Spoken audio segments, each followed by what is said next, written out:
Joining us now via Skype from Madison is Kevin Barrett. He's an author and Middle East expert. Many thanks for joining us here on Press TV, Mr. Barrett. Now, the video and the images that have come out are harrowing indeed. However, it does go to show the inherent flaw in U.S.'s policy when it comes to Syria, where these quote-unquote moderate rebels are the ones who have absolutely no difference with Daesh or ISIL.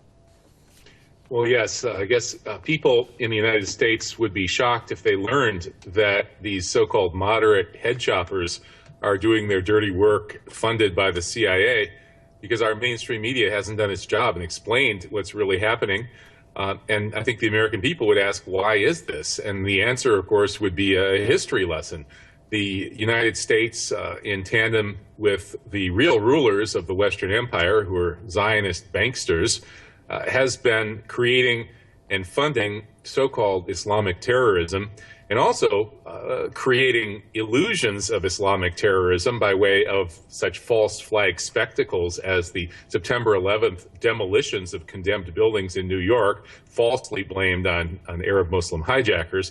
This whole business of creating the illusion and to some extent the reality of this so-called Islamic extremist terrorism has been very much the business of the CIA and to some extent other Israeli-influenced intelligence agencies in the West.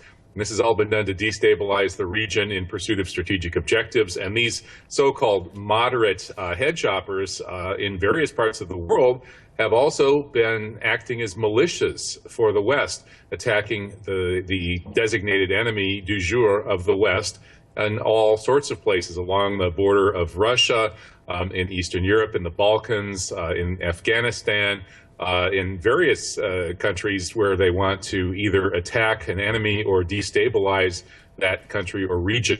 And so Mr. Barrett, we're quickly running out of time. Now, if you set aside the role of the mainstream media, let's not forget that the Syrian government officials have time and again pointed out that the existence of moderate opposition or rebels in Syria is a myth.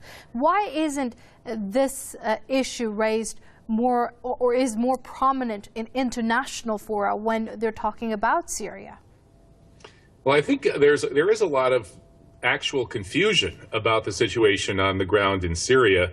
It is partly a propaganda operation from the U.S. to try to paint this so-called moderate opposition, the people who are taking American money, as good guys, because a lot of Americans and American corporations are making money off this, and their strategic policy is being pushed through this.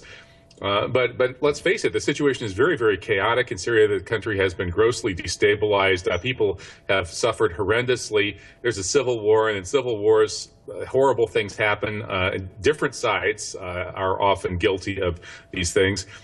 So I think that the confusion, to some extent, has allowed the U.S. to propagandize and lie about what's going on. And it's also to really, the bottom line here is that regardless of who's committing which atrocities, where, who's moderate, who's extremist, who's takfiri, and so on, the bottom line here is that this is a destabilization operation, and none of this suffering would have happened if the Western powers, led by the Zionists, hadn't sat down and decided to try to impose regime change on Syria.